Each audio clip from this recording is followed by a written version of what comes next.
여러분, 안녕하세요. 오늘은 우리 사회에서 점점 더 중요한 문제로 떠오르고 있는 시니어 주거 위기에 대해 이야기해 보겠습니다. 한국에서 은퇴하고 늙으면 살 곳이 없다.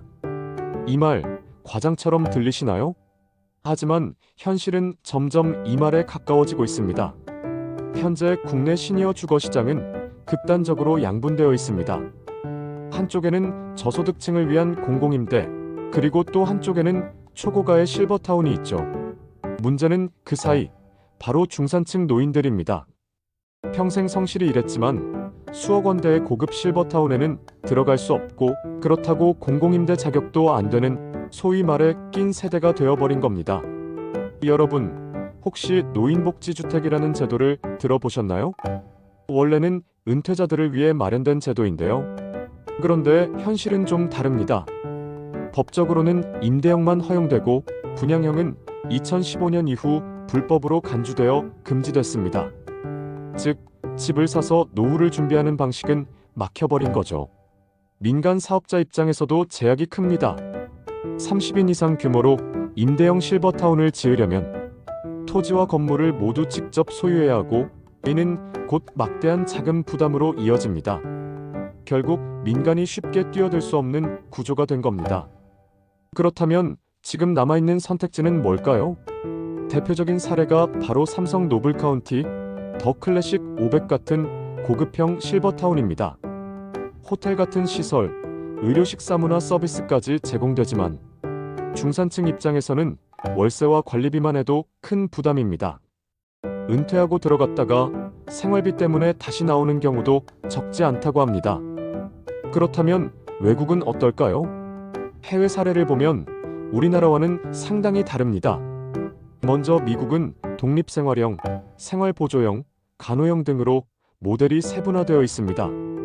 그리고 민간 기업들이 헬스케어 리츠 같은 금융 구조를 활용해 중산층도 충분히 들어갈 수 있는 선택지를 마련해 두고 있죠. 일본도 마찬가지입니다. 소득에 따라 다양한 모델이 존재하고 민간이 주도하면서 입주 자격 제한이 거의 없습니다. 그래서 중산층 노인들도 자신에게 맞는 시설을 고를 수 있습니다. 유럽은 조금 더 특별합니다. 공공복지가 강하고 민관 협력 모델이 활발합니다. 예를 들어 덴마크의 코하우징, 싱가포르의 세대통합형 은퇴 커뮤니티 같은 경우는 노인들끼리만 사는 것이 아니라 젊은 세대와 교류하며 살아가는 형태죠. 세대가 함께 어울려야 외로움과 고립 문제를 줄일 수 있다는 철학이 담겨 있습니다. 그렇다면 우리나라가 가야 할 길은 뭘까요?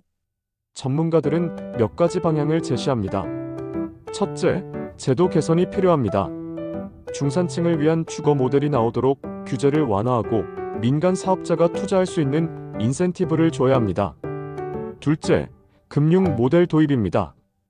헬스케어 리츠처럼 민간 자본이 유입될 수 있는 길을 열어야 다양한 상품이 나올 수 있습니다.